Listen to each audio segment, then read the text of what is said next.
ಬೊಮ್ಮಸಂದ್ರದಲ್ಲಿ cylinder ಸ್ಫೋಟ, ಗಾಯಾಳುಗಳಿಗೆ ತೀವ್ರ ಚಿಕಿತ್ಸೆ.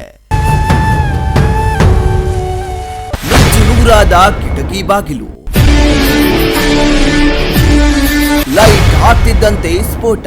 ರಾಜಧಾನಿ ಬೆಂಗಳೂರಿನ ಹೊರವಲಯ ಆನೇಕಲ್ ತಾಲೂಕಿನ ಬೊಮ್ಮಸಂದ್ರದಲ್ಲಿ ಬೆಳಗಿನ ಜಾವ ಭೀಕರ ದುರಂತ ಸಂಭವಿಸಿದೆ. ಶ್ರೀ ಸಾಯಿ ಕಂಫರ್ಟ್ಸ್ ಪಿಜಿಯಲ್ಲಿ ಇದ್ದಕ್ಕಿದ್ದಂತೆ ಸಿಲಿಂಡರ್ ಸ್ಫೋಟಗೊಂಡು 10ಕ್ಕೂ ಹೆಚ್ಚು ಜನ ತೀವ್ರವಾಗಿ ಗಾಯಗೊಂಡಿದ್ದಾರೆ. ಗುರುವಾರ ಮುಂಜಾನೆ ಸುಮಾರು 6 ಗಂಟೆಯ ವೇಳೆಗೆ ಈ ದುರಂತ ನಡೆದಿದೆ. ಲಿಂಗರಾಜು ಎಂಬುವವರಿಗೆ ಸೇರಿದ 18 ಕೊಠಡಿಗಳ ಈ ಕಟ್ಟಡದ 2ನೆಯ ಮಹಡಿಯಲ್ಲಿ ದುರಂತ ಸಂಭವಿಸಿದೆ. ಖಾಸಗಿ ಕಂಪನಿಗಳಲ್ಲಿ ಕೆಲಸ ಮಾಡ್ತಾ ಇದ್ದ ಪಶ್ಚಿಮ ಬಂಗಾಳ ಮೂಲದ ಕಾರ್ಮಿಕರು ಈ ಪಿಜಿಯಲ್ಲಿ ವಾಸವಿದ್ದರು.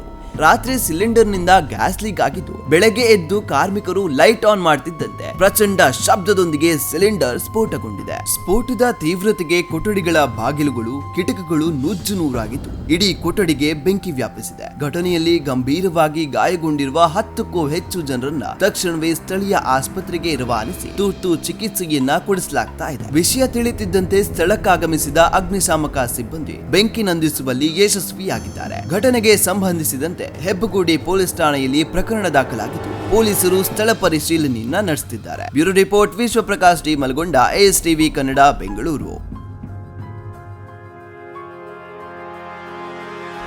ಅಪರಾಧಕ್ಕೆ ಸವಾಲು ದಿನಪತ್ರಿಕೆ ಜೊತೆಗೆ ಡಿಜಿಟಲ್ ನಲ್ಲಿ ಹೊಸ ರೂಪ.